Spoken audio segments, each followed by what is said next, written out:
Bar and down in Lawson on the far east end, so it's a very large geographic system.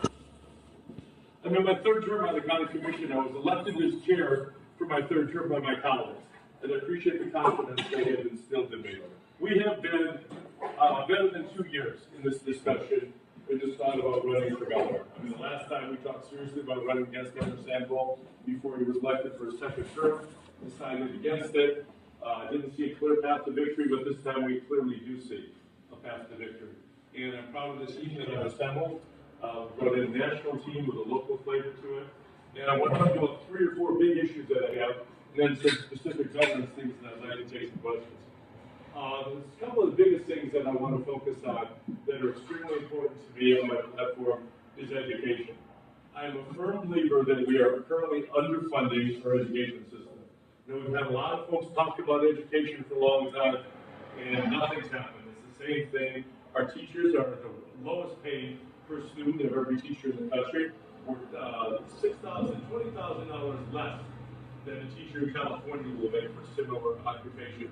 $5,000 under the national average. We have to do better in terms of teaching. If we want to recruit and retain the best teachers, we have to be willing to pay them a fair wage. Unfortunately, what I deal with now, on Wednesdays we have our zoning meetings where we approve housing tracts and developments and whatnot.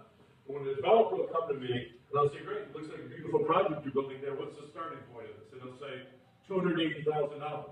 Well, you're pricing every teacher on the market as soon as you do that. So it's to the point where teachers can't provide for themselves or their families. And teachers don't go into the field to make money. Teachers go into it for the love of the kids. That's why they do it. And we need to support them. You can't tie their hands behind their back. I have the privilege of oftentimes speaking in a lot of high school classes, government classes, and so forth. And I have literally seen kids sitting on the floor, seen kids sitting on the windowsills, when they've got 43 kids in the class and there's only 40 chairs. If everybody shows up, there's a shortage of desks for the students. So it's unfortunate. We need to decide what kind of an education system we want.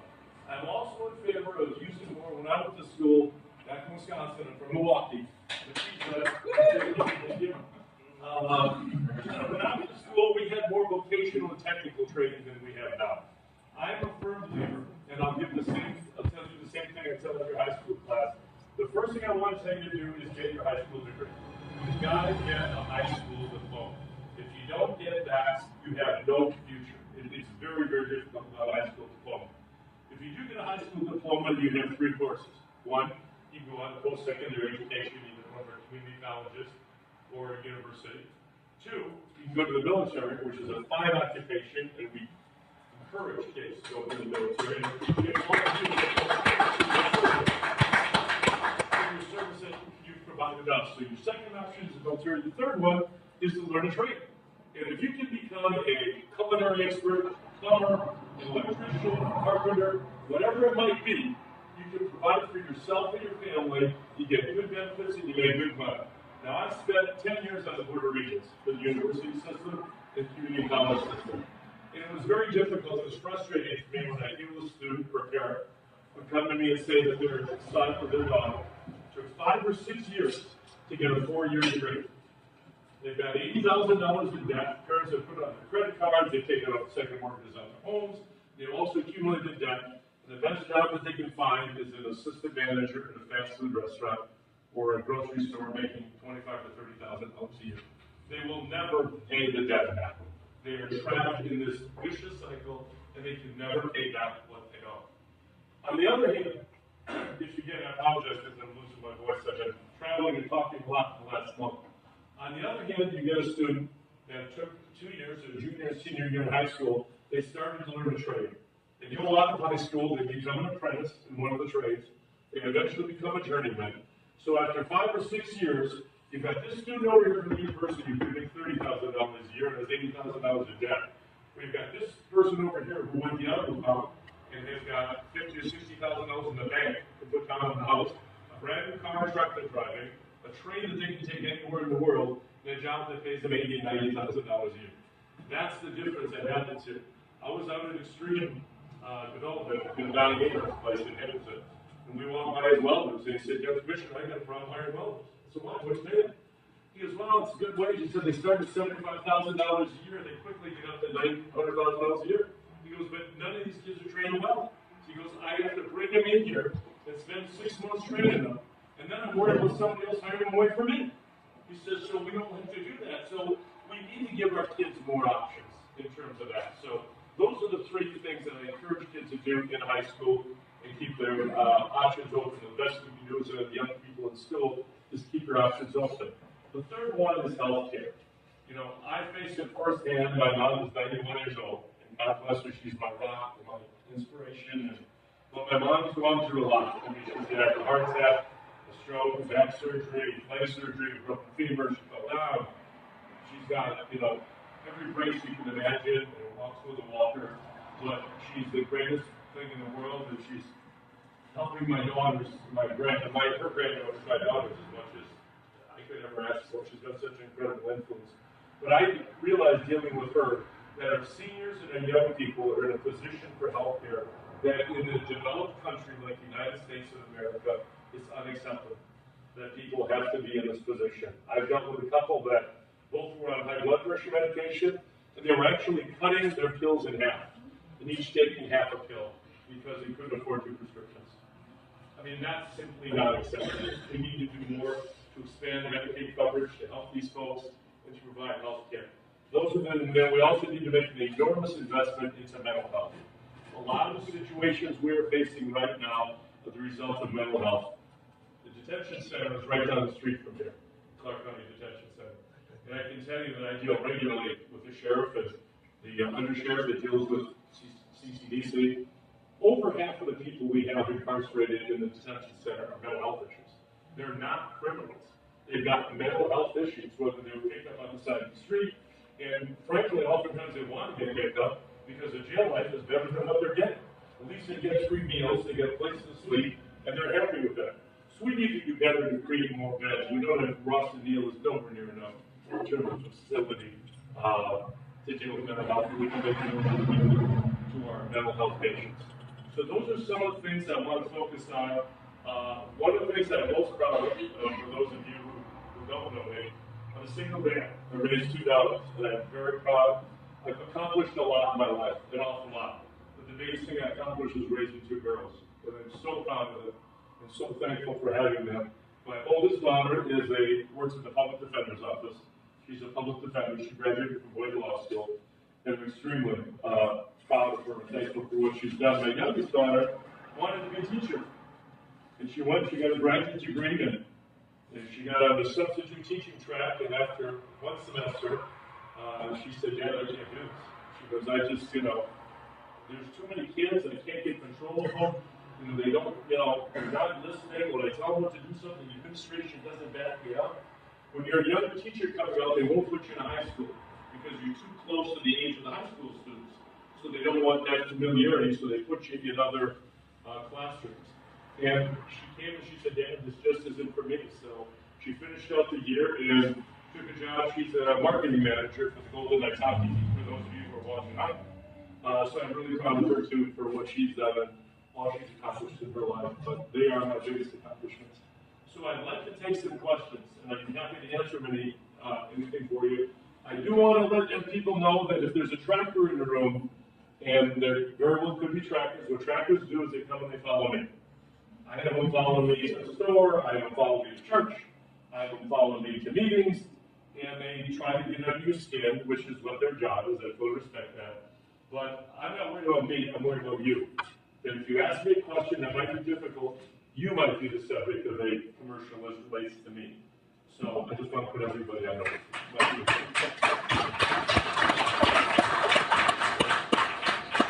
I'd love to take some questions. I'd like to ask one specific thing about the military that I want to bring up.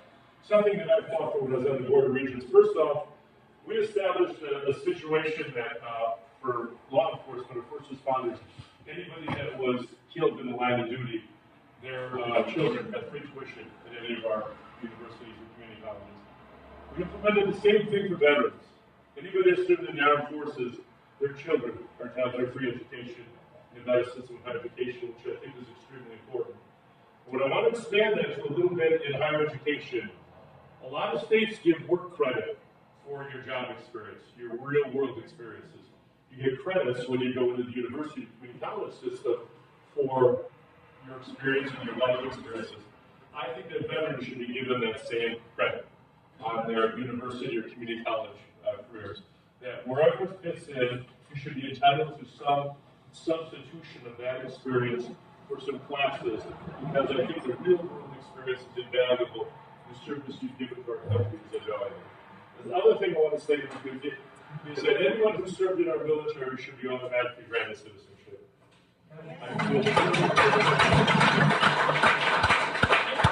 Very, very strongly that anyone who puts their life on the line to defend their country deserves to be treated better. So, thank you all for your services. And I was just going to say, I think they actually had something to do with this. The rebel vets worked really hard to get the legislation passed in the last legislature. They already passed a law, and I believe it was signed by the governor. SB 457. Right, to actually get credit for certain things in the military at in-state schools, right? It passes through NSHE, and NSHE has a committee where they look at, let's say I'm a field medic, and I'm going to become a doctor. Well, there's certain classes, obviously. I'm not going to start from scratch. They're going to give you credit for being out in the field and helping people in medical education. And it'll give you, of course, you won't graduate a doctor with that, but it'll give you a bump up. That way you're not starting from scratch. Let's say I was in the Air Force and my job field was at computers. I wouldn't have to start from computers 101 if my field was at UNLV, was studying software, what have you. So that part is in the process already. It's going through, to my knowledge, it's going through NG. The reason it's taking a little bit of time is because you have to have a committee that has to meet, right? Has to look at each rate and decide, okay, what is this worth? If I'm driving tanks, obviously they're not going to give you credit for English lit, but if I did something that's related to that field, you'll have a committee that will look at it, examine it, and we'll decide on a case-by-case basis who gets what. So. And that's a good explanation. It's similar to the way that if you go to, let me just pick an example, the University of Montana, and you do 2 years there or 3 years there, and you want to move to Las Vegas, you want to move to Reno and go to UNLV or go to UNR. Those credits don't automatically transfer. What happens is this faculty committee that he's speaking of sits down and says, is this English 101 the same as this English 101?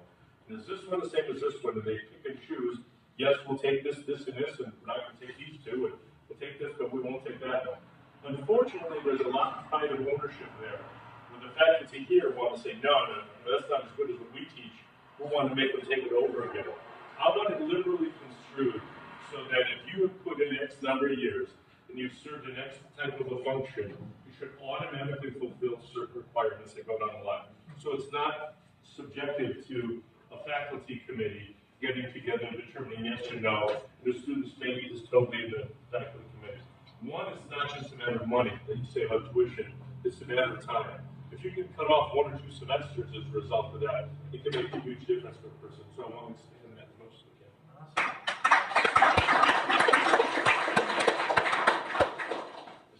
Yeah, I actually got more of a comment than I do a question. That is that, first of all, I know the district they're in, District A, from about 1968 till about 2008 was held by Republicans.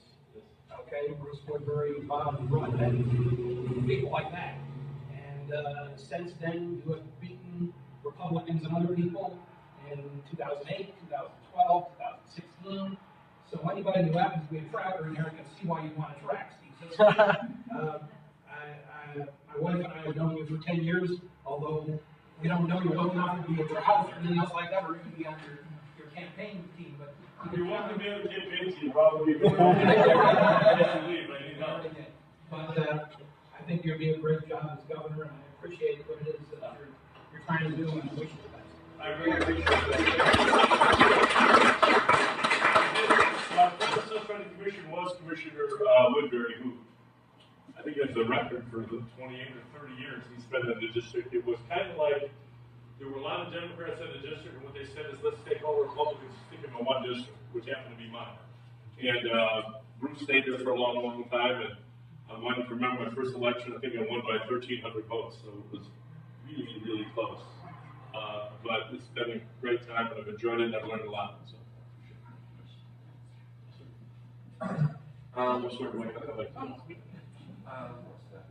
I read an article about a street project that would improve Las Vegas Boulevard from Stewart to Washington Avenue. That area is where I work, US Vets. Right. Very dangerous area. Also homeless corridors right there. I don't know if you can tell me more about that project, what you're going to do to improve, or also increase the housing in the area. Because right now we have 300 beds at US Vets, and we're at capacity. We don't have a single bed to, so the veteran came in right now, we wouldn't have a bed to give them. So I just wanted to know what you can plan to do to help out with that. Because we have an old building. Yeah. The question is about Las Vegas Boulevard between, where's it between? Stewart and Washington. Stewart and Washington. The problem is that's in the city. It's not in the county. I have no jurisdiction over that. It's in the city. But it's a homeless corridor. If you get down by Four Master and Main Street, the whole thing, and for those who haven't been down there, is tents put up in a lot of places that folks unfortunately live in those situations. I think what we need to do for veterans housing is relatively, I'm not going to say it's simple, but I think we figured it out. Art Stahl is a really good friend of mine, and I ran against Art. You know, we were in the same race way back. I think he's done a tremendous job in terms of providing homes for veterans, housing for veterans. He has found a way to take the private side and get funding to bring it to the public side. And then I can expand that more. With some of the hotels that have gone down on Motel Spring. No, I understand, but you see, where his housing is the second floor.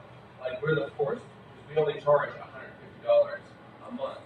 These guys live, where I know he charges a lot more. And a lot of times we transition these guys, we give them counseling, we give them jobs, and a lot of services he's offering. But I believe he's that next step, you're that first step. So I want to know what you can help with that first step. Maybe he is that first step. But, you know, yeah. Whatever we can do as a government, as a society, to help veterans, I am 100% in favor. Because now I look at it as this way.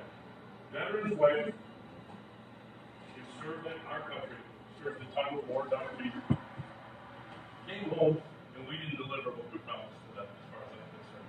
You know, we gave them all these promises, they came back, and I came from Vietnam, and they got spat on, and, you know, disregarded and abused and criticized, and that is totally unacceptable. I mean, what veterans have done in this country is the reason that we can come here and we can talk to them and we can go home to our homes. So, however we can do that, if we need to find, I don't know what we're using for beds, if we need to create more beds, or it's a different source of funding, but I can tell you what, the biggest thing we can do is create jobs. As far as I'm concerned, the two big projects that we're going into right now, and I'm proud with the expansion of the convention center and building a stadium. I mean, I voted for those because there are 25,000 jobs that we got, and there's a carve-out in there for veterans, that veterans will get some of those jobs. So we're sure that veterans will get some of the jobs. Not only will they get the jobs, we're putting a carve-out where some of the companies can get the concession, whether it's a big pizza stand, you can put straight in the parking lot, or whatever it might be, so there's some long-term employment with them as well. So I think that'll help as well. So, just building on that, you and I have had a conversation about this recently. Do you have a specific plan to deal with the homelessness, to help the homeless folks in this area? You know, the last time we talked about it, I didn't feel like there was a specific plan on, you know, how to actually create a place for these people to go. I mean, jobs is awesome for some of the younger, maybe recently, released vets, but some of the older folks, aren't realistically, job type material. Anyway, they just need help. They just need a place to stay. So, how can we fix that? You mean homeless as related to veterans or homeless in general? Homeless in general. I think the first thing that you need to do is get people together and start talking. I'm not a big believer in reinventing the wheel because I've never invented the wheel. But I am good at copying things that other people do. I mean, it's a difficult situation. I spent many years within the Nevada Department of Homeless Youth, if anybody knows what the homeless youth situation is. And that's one of the most dismal situations.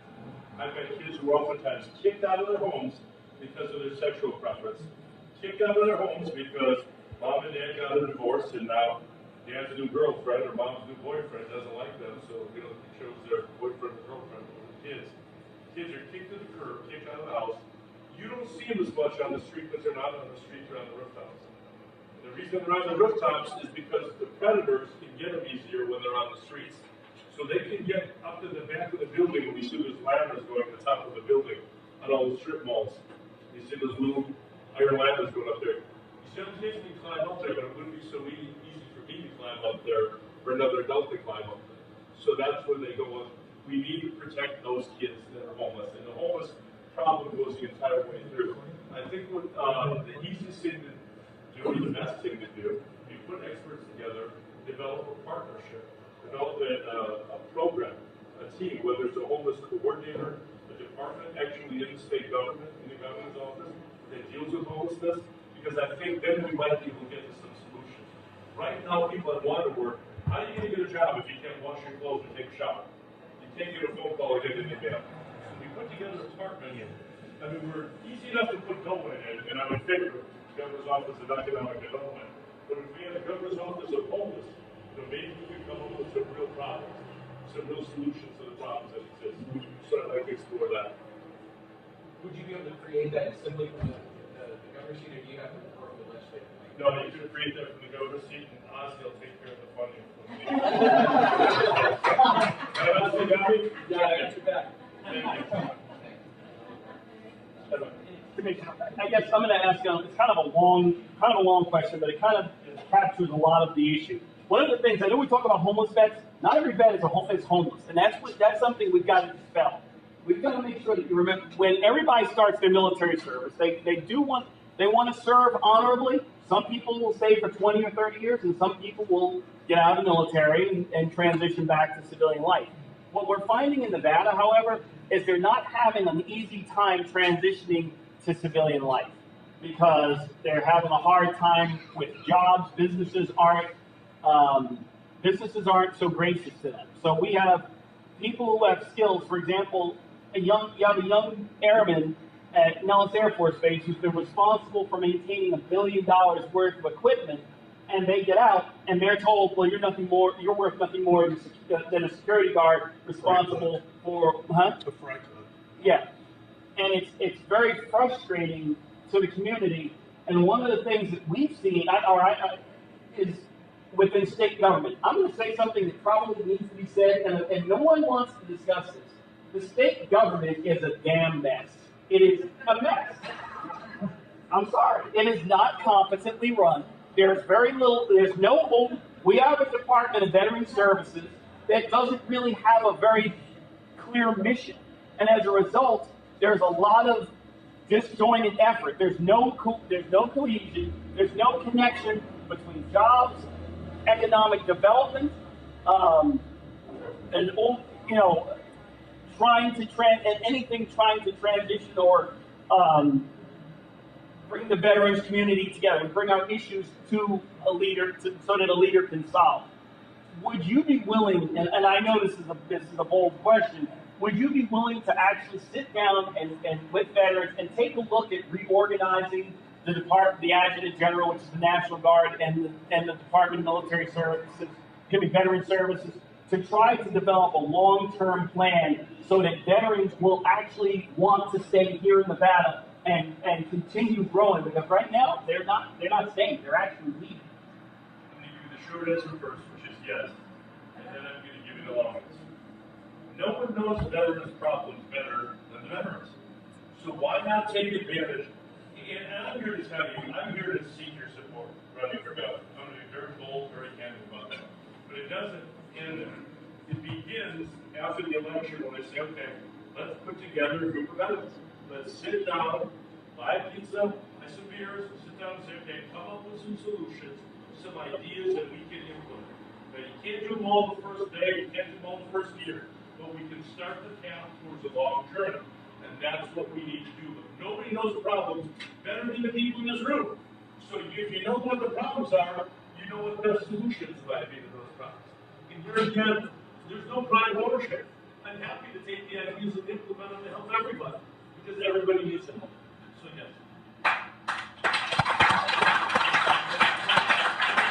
there's another part of that as well, and it's an issue that I'm gonna bring. Two-part question. Sure. Hey, I'm here. Is, and I've talked about this previously.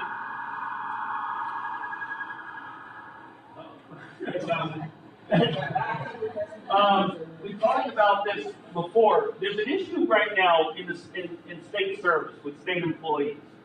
Prior to 2013, state employees who are members of the National Guard or Army Reserve had to take leave without pay or take annual leave when they had to drill. So that obviously isn't necessarily the right thing to do. So in 2013, the legislature said they would fix it, and they provided for military leave so that they could take leave and it wouldn't cost them any money. And I guess some state employees decided, senior ranking state employees decided to reschedule themselves so that they work weekends. As a result, it cost the state more money. The response in 2015 was to change the law, and here's the current law as it is today. If a state employee who works weekends has to drill, they have to submit their military leave and earnings statement when they submit for their pay.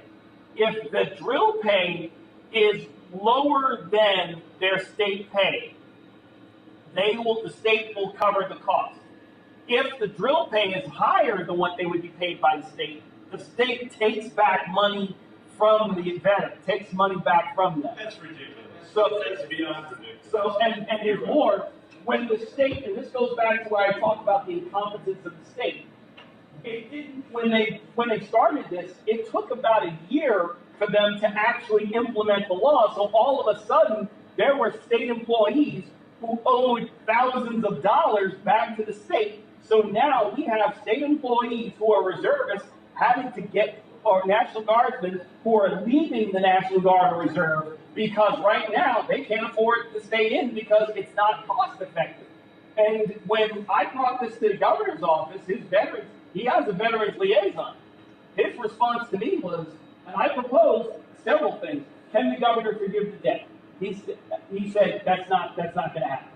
Can the governor or direct department heads to provide for some sort of alternate military schedule so that state employees can work for maybe 4/10s and have the weekends free? Well, that wouldn't be fair, and no, he's not going to do that. So there's no response. There's nothing that can be done. So these employees are getting screwed over. What would a Governor Sisolak do when presented with something like this? I don't know what can be done, but whatever can be done will be done. If the governor can forgive the debt, I'll sign off on forgiving the debt on day one. Because there should be no debt with the serves it as a payback. The state, that's ridiculous. And if we use a lot of flex schedules at the county where you get 4/10s, we've got 980s, we call them, where you work 9 days and put in 80 hours. The state should provide the same flexibility when it's necessary for veterans to serve to do their duty or to serve their if there's a will, there's a way, and there's definitely a will to make that happen. Anybody else? No, I appreciate your support on it. I know in the past you supported marijuana, you supported it for veterans, PTSD. And I know it's something that works. When you talk about jobs, a lot of those jobs are being in. A lot of these companies still require drug tests. And if you asked them to smoke a week ago, they'll still show up on a drug test. Right. And just because you smoke doesn't mean you're going to be 5 weeks from now. Right. So there should be a way to still be able to employ people, especially if you're veterans with PTSD, where this is the only medicine that helps. Where the pills, the Xanax, and the opiate crisis, the pills have only made it worse. I mean, it exacerbates the problem. But marijuana is the one that helps. Right. So to be able to do that and still keep a job, I mean, it's just like alcohol. If you're in front of the job, I understand. Medicare and registered parents go up there. First, let me handle there's 2 things I want to say here. I didn't understand what PTSD was until 1 o'clock. I didn't understand what it was. I mean, I read about it. People talked about it. I watched stories about it. Talked to doctors about it. But you can't really understand what it was. When I went on the worst day we've had in this state, country maybe, when 58 people died from one crazed man on top of Mandalay Bay. And I went across the street with the sheriff, and then he called me that night at 10:30, 11 o'clock at night. I won't go into details, but when I went over there on Monday morning on October 2nd, about 9 o'clock, I saw what nobody should have ever seen. I saw bodies. I saw more blood than I could ever imagine seeing. I saw things that were just unbelievable. And I know a lot of you, in your capacity as veterans, saw that on a regular basis. And I had trouble with it myself after going there and seeing this. And it was easier for the first 2 weeks with Joe because we were so busy and we're doing everything and running through this. But then when it kind of wound down and I try to go home, go to bed, and then just wake up in the middle of the night, or I drive by, or I hear a car backfire or something, it hampered me. Now I was able to go and have some time with my priest, who happened to be a military chaplain, and we spent quite a bit of time. And I'm telling you, I was in total denial. I'm Catholic. I went up for communion. He read after Mass. He goes, Stephen, they dropped me. He goes, you got a problem. I go, no, I don't. He goes, yes, you do. He goes, I can tell. He goes, no, I don't. He goes, I'm telling you, you do. And we sat down, and I did. And he helped me get through that. And if there's anything that can help someone get through that, you should not pursue them for getting it done. Now, we've got a problem with marijuana. There's no doubt we've got a problem with it because they have not defined the limit of what's allowable to be in the bloodstream. First off, if it's for medical purposes, I don't think someone should be precluded or limited from getting a job. But they might be limited what you can do. Operating certain type of equipment, but if it is the CBD part of it, we've got to come up with a way. For those who think marijuana is going away with Jeff Sessions, that ain't going to happen. Marijuana is here, and God bless it that it is here, because it is helping an awful lot of people. My mother was here, going back to the person I told stories, 91. My daughter and her boyfriend went to California, and my mom said so many surgeries, got her some cream, some pain cream. And she goes, geez. She puts us on it, she's, really? And she goes, it wasn't from the cream. Well, okay, Mom, what was it from? Well, because I thought the cream was going to help. So then it helped in my mind, so I didn't know the thing. I go, good idea, whatever the reason was, it helped. And you know what they paid me. So she says, I don't want to get addicted. You're 91 years old. You're not going to get addicted from this cream. Okay. So she started understanding, so then they got her some of those chocolate things that she ate, and I know relief that it provides. And my mom's got a tray, one of those breakfast things that's got so many pill bottles on it. I mean, she'll never throw anything away and never flush it down the toilet. There's more pills and stuff there than you could ever imagine. I know how beneficial it is. I had a mom and dad in my office, and their daughter was having seizures every hour. And as soon as they started giving some tinctures of Charlotte's Web, seizures started and stopped immediately. She didn't have it. So we need to come up with at the legislative level, and that's what we need to elect good people like Ozzy to be there and to lead the charge on this. A level that is allowable, that I can tell you, a lot of people in the gaming industry are not putting that on the drug street level anymore because they've lost too many people. They've lost too many people now. The cab industry and some of the heavy equipment operators, transportation industry is still testing for it because they're worried about the liability of getting sued. So we have to solve some of these issues as it relates to marijuana. Marijuana is here today, it's going to be tomorrow, it's here for the future.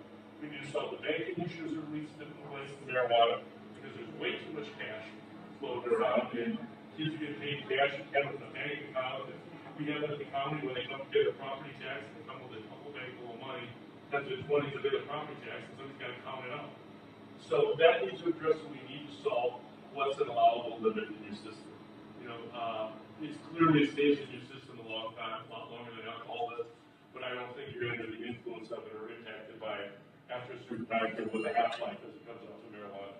So I would suggest that we do a study and implement something as quickly as possible with medical data to back it up when it really stops it.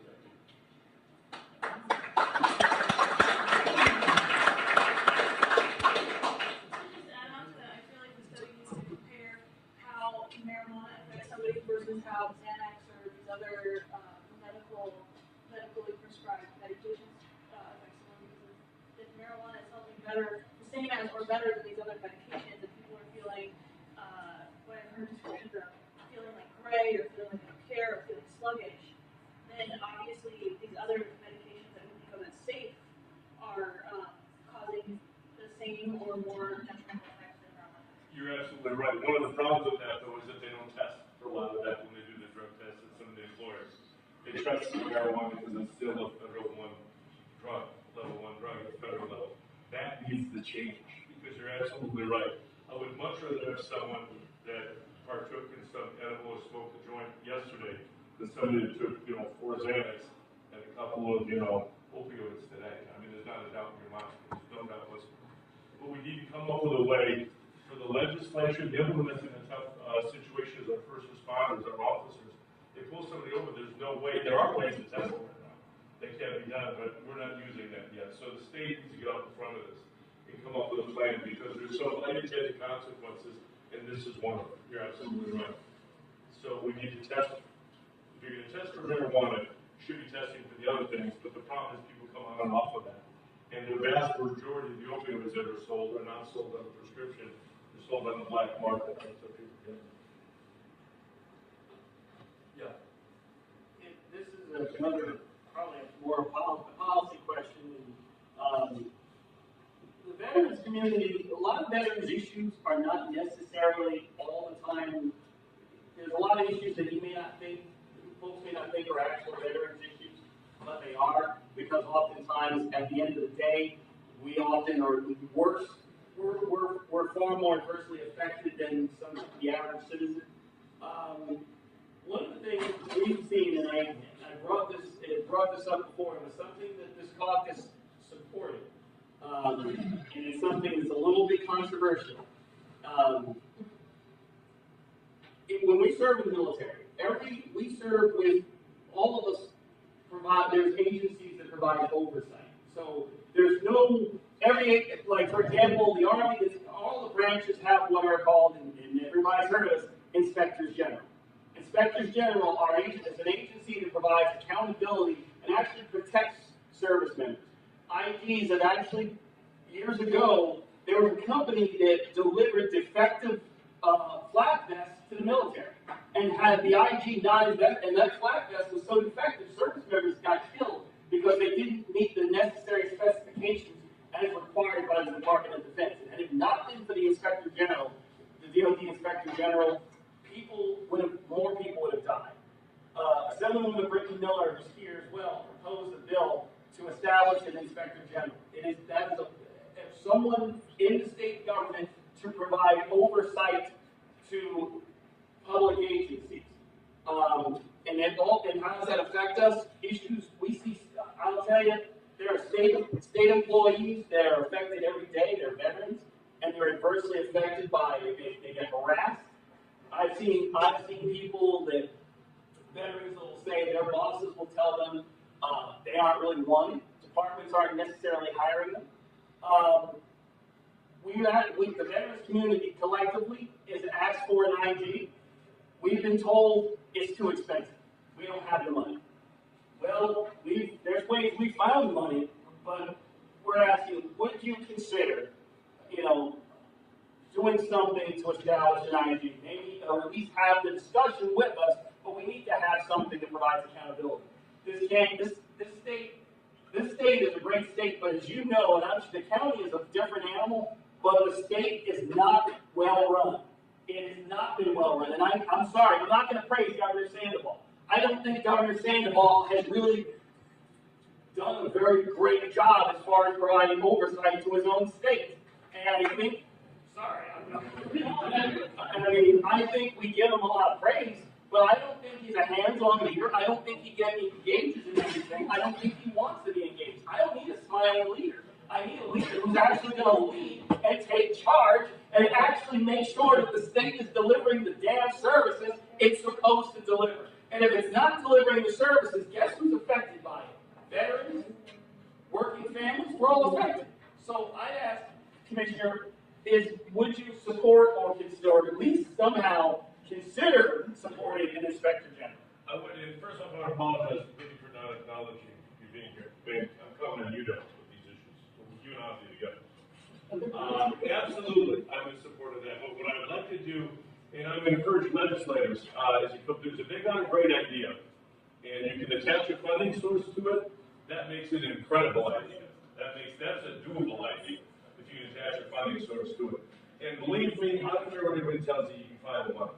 If we have a real issue in the county, and I'm not talking, millions of dollars money, I'm talking in the hundreds of thousands range, then if we have a real problem at the county, let me tell you, if a boiler goes out, if windows are broken, whatever it is, and we need to find $100,000, I can assure you we will find it one place or another.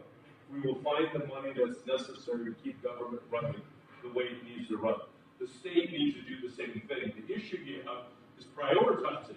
What is more important than the other thing? And to me, veterans issues are extremely important. I know what you're talking about for blackjack because it was on 60 Minutes. And I remember seeing that show, and I remember the manufacturer took a shortcut and was making a thinner yacht. I was like, you gotta be kidding me. All for the almighty dollar. Somebody's willing to lose veterans, service people's lives so they could make a few more bucks in their pocket. It was ridiculous. But yes, I would be supportive of that, anybody that could come with a plan and hopefully attach a funding source to it. There are some good ideas that are out there that were not implemented last time under the government. You're right, some good ideas that a lot of Democrats brought forward and didn't make it out of the governor's office. We need to decide what kind of a state we're going to run, what kind of services we want to provide, and then we have to decide how we're going to pay for them and prioritize it. And I'm willing to look at it, I talked to my campaign folks today, everything's on the table. The only thing that's not on the table is doing nothing. And we spent a long time doing nothing.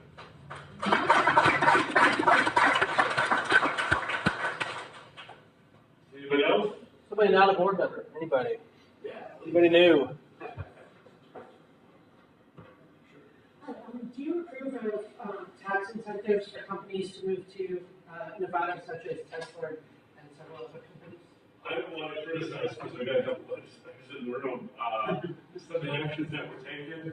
I'm in favor of everybody getting a tax incentive if big company. If Tesla can get a big tax incentive, I think that Dougie should be able to get a tax incentive to open up the second restaurant. I think if you're going to implement tax incentives, first off, we have an enormous tax incentive here. We have no income tax. That's what you have to entice companies with, the fact that we have no income tax. I've got a football team in California that's renegotiating contracts because they're coming to Nevada and the players don't have to pay income tax anymore. So they get away with paying them less money. So what we need to do is to sell what we have here. Switch. I had a good meeting with Rob Roy. The reason Switch came here, we don't have any earthquakes, hurricanes, and wildfires. Business is going to be disrupted as a result of that. When you combine that with the tax climate that we have, that's the best thing that we can do. When you get into giving these abatements, whether they're abatements to attract an industry or company, or they're abatements that were given out for green energy, for green situations years ago, those abatements go for 10 to 12 years, and that money comes from someone. That money that's given comes from someone. And where it comes from is you, us. It all comes out of our pocket, our revenue, our schools, our public safety. So everybody should get, if there's an abatement, everybody should be subject to get the same abatement. Not that I don't want another Tesla, but we shouldn't get a giveaway. That's why we couldn't get Amazon, because New Jersey was offering $9 billion. I mean, it's ridiculous. But as far as I'm concerned, we're giving them more than that by all their employees not paying income tax for the next 30 years. So, just kind of again building off of that, another conversation that we had recently, I asked you a question about high-tech jobs or more educated jobs. And just to briefly fill in the rest, my theory was simply that one of the reasons that we struggle with things like education here is because it's a low priority for the majority of the workforce, because they don't, a lot of those jobs aren't, jobs that require higher education. And so, the value isn't the same when you go from, home to school and things of that nature. So, bringing in more, high value, high education type jobs would by its nature improve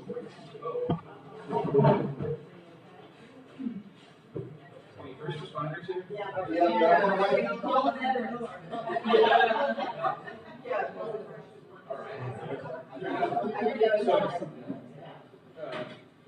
about that. Right, so bringing in more folks with higher education to live and work here in Nevada would, sort of by extension, improve our educational system because they'll place a higher value. And, it'll also improve the economy because you're bringing in a higher salary and everything else. So, do you have any ideas specifically to target higher value, higher education type jobs and bringing those here? What I think we need to do in that area is not just for the higher tech jobs and our big jobs. For any job, you need to get, the problem is that we're compartmentalized. You've got the employers over here, you've got the university here, you've got community college here. Why not have the employers say, look, I need more engineers, I need more statisticians, I need more welders, I need this to operate for the businesses. And then have the community college, which we're supposed to be, and like I said, it's been 10 years on board. Community college, the first word is community. Every community college is supposed to be different to fit that community. The community college Western Nevada Community College in Carson City has different needs than CSM and Cheyenne has. And it's supposed to be responsive to the job needs. We've gotten away from that. They're all doing the same darn thing. They're teaching, remedial courses and just getting them all with associate degrees. So we need to communicate better, just like with university. When we ran into an enormous education shortage and we were at a teacher crisis, we need to be able to have the university be flexible and say, okay, switch or okay, IBM, what are you looking for in your employees? What are you looking for? What kind of skills do they need that we're not providing for you? And we have noticed here that we've got a shortage in the trades because we've got so many billions of dollars with the projects online. There's over $20 billion worth of projects should be built in the next 4 years, unless things look like 20 billion. I mean, that's an enormous number that's going to help our economy, it's going to help with the jobs, but we need to be able to train the people. So when Steve Whitlock wants to open up the Drew, the Obama Blue, he's going to say, look, I need culinary people trained. So why not go into the schools and start early? The same is true if you get a Google or an Alphabet member coming in here. Say, look, what do you need? And then go to the university and say, how can we adjust our programs to better suit your needs? And I think you can match this with this and hopefully we can better solution. Well, right.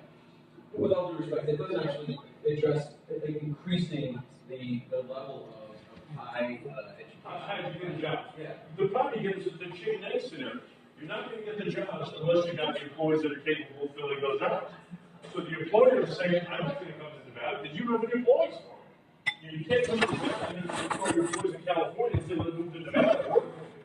To be honest, I'd be okay with it. And I'll tell you why. It's not that I don't want Nevadans to be working. I want those people to move here and become Nevadans, right? Because if they're bringing that education, if they're bringing that higher salary, they're bringing that into the economy and they're staying and living here.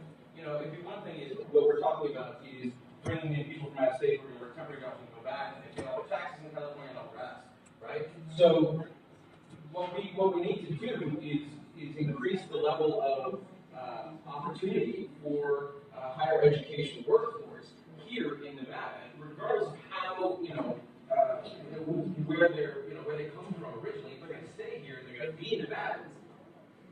Sure, we're getting some benefit there. That's no different than saying, okay, we don't need the medical school, we just need to attract doctors from out of state. I want to have our local people have the same opportunity that you have if you're living in California, if you're living in Ohio. I understand what you're saying, you might need to do that as a seed to get it started, but I do want to train Nevada people. One of the problems we have with the education system, and believe me, I put a lot of time into this, a lot of research and study with a lot of folks, and my time in the university system. Nevada is one of the very few places that you can have a high school degree and get out some going to high school degrees and make $75,000 to $80,000 a year working on Las Vegas bookbooks. Whether it has changed, you can't do a valid apartment car anymore, and they're cutting up the tips for the dealers, but that's what it used to be. So what happened is the citizenry didn't value education as much as they should have valued education. And that set this mindset like it's somebody else's job. I remember knocking on the door when I was running for office, and the person said to me, he goes, I don't invest in money in education. My kids are all grown. I go, okay, what about your grandkids? They're fine, they're grown, but they live in Pennsylvania. So that's okay. What happens if you have a heart attack? Who's going to take care of you? You gotta go back to Pennsylvania, and the heart attack, he goes, well, that's a good point, but, I get my medical care, and then kind of, you have to be willing to invest in our community. And I think these are all issues that come to that point. Yeah, this kind of goes back to another thing that we said the last time we talked, which is culture change. Yeah. And, I can't think of a better person than the governor of the state to, sort of lead the way on, culture change. And how are we going to accomplish that? How you gonna go? You've got to be willing to be pragmatic, and that's why I consider myself a pragmatic progressive. I want to get things done. I just don't want to make statements. I want to make things happen, get things done. I'm going to be honest, and this might go over. I don't need the job that I'm in. And I can make a lot more money doing something else. But I really think we could make a difference and improve things. I'm willing to make the statement and not take a salary until we handle education. And we do something to improve the education. Because I drive by Kenny Quinn's school on the way to my office every day. And when I look out at the kids on the playground, they deserve better than we're giving them.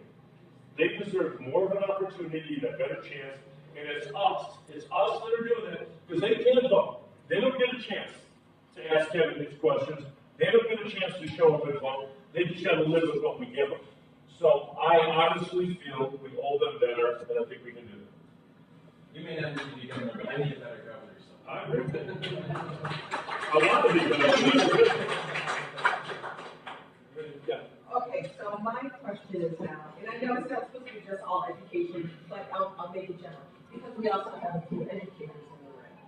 And as an educator and a legislator, the problem is when it comes to any other field, people go to people in that field or that group to, like we said earlier tonight, you guys are the veterans, you know the best, but however, that's the exact opposite when it comes to education.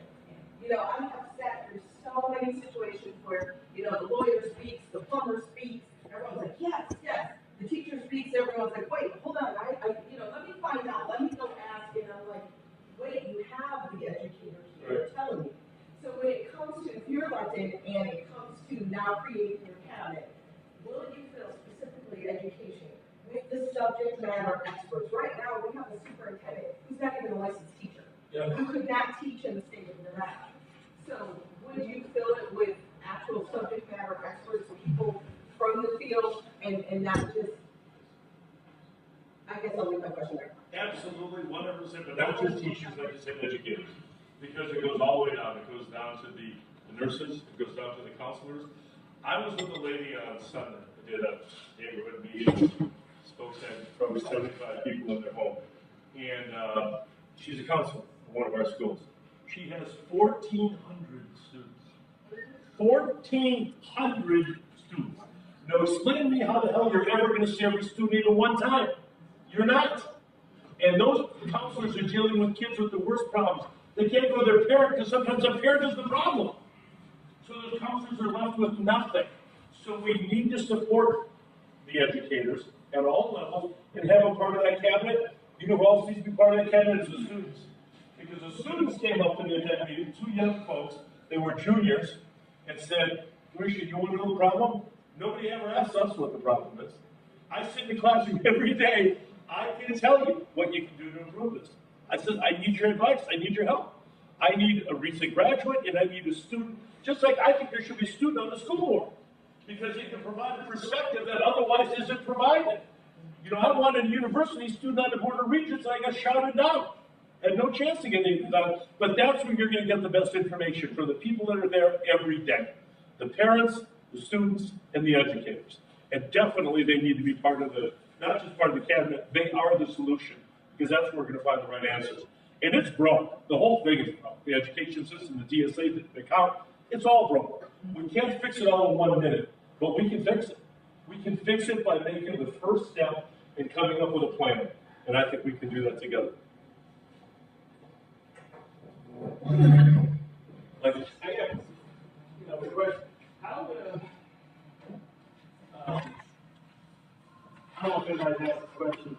How would a governor Sisolak govern that? How would you be as a governor? Would you be just in general, how would you be more hands-off? Would you be a hands-on governor? That's a great question. For those of you who don't follow me on the commission, I'm a really hands-on kind of a guy. I mean, before I zone things in the county, I'll drive by the site, I'll go look at it. And when people are telling me that they are using in-state workers on a job, and I'll tell you something, you want to build a shopping center, you can use in-state people, and they say yes. And I'll drive out there after they start building and look at the license plates. And I'll say, you lied to me. I go, those are all Arizona plates and California plates. And don't come back to me and ask me for another project. If you lied once, we're done. We're finished. So I'm hands-on to make sure that things are proceeding the way they were promised. I'm a big believer in follow-up.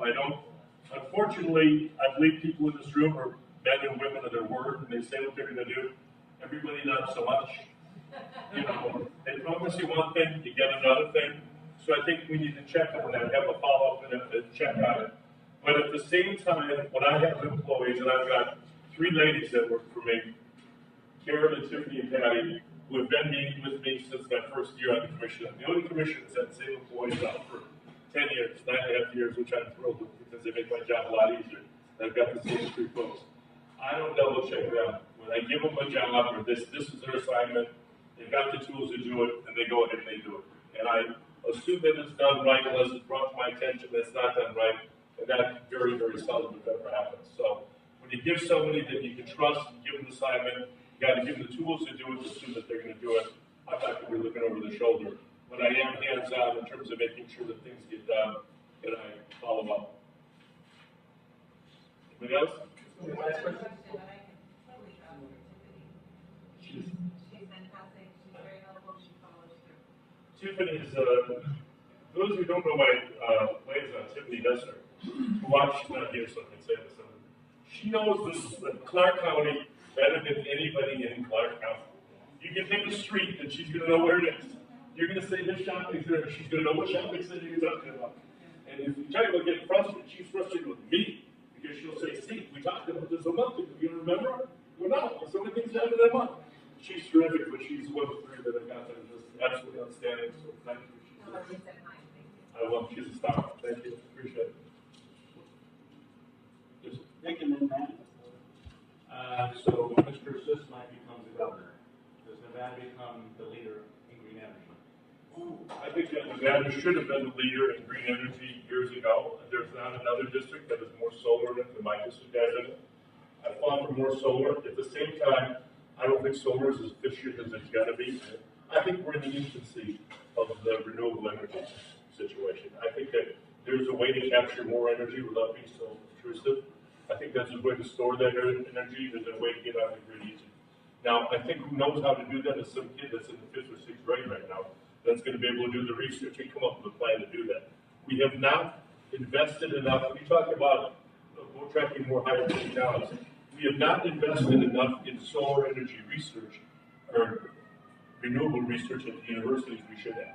We've got Digital Research Institute here, which should be taking out research in renewable energy. And the one thing that we have more than any other state is sunshine here. So why not take advantage of that and export something out of Nevada, which could be energy? The other area, just so you didn't ask about this, is water. You know, we've got a water situation here that anybody that's flown over the lake in the last 10 years has seen, the ring around the lake. The answer, in my opinion, was never building a pipeline from northern Nevada down to southern Nevada. I wasn't in favor of buying those ranches and the water rights and the whole deal. I think what we should have done, and we ended up doing on a very small scale, was investing in a desalination plant in Mexico. And what we did is we traded that water to some of their allotment from the river. They got a little bit better deal, but we got some water out of it. Countries live on desalinated water. We can do the same thing. There's never going to be a shortage of ocean water. So I think we need to spend more time and research also on desalination. And we could also be the hub for research on that. So I'd like to explore that more. And one more. No matter who becomes Attorney General, does question 1 get enforced on day 1 if you're the governor? On day 1.5, question 1 gets enforced. There's absolutely zero reason that we are not doing background checks, other than you had an obstructionist in the Attorney General not wanting to enforce that background checks. It's inconceivable to me now. Understand it wouldn't have happened, wouldn't have changed the tragedy we had. But if it's going to save one life, it's one life that needs to be saved. There is no logical reason it's not being enforced. Thank you. Thank you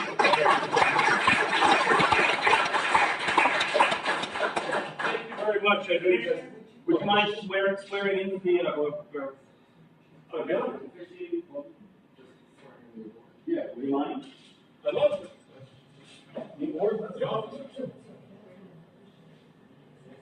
We're going on the blue board, step forward.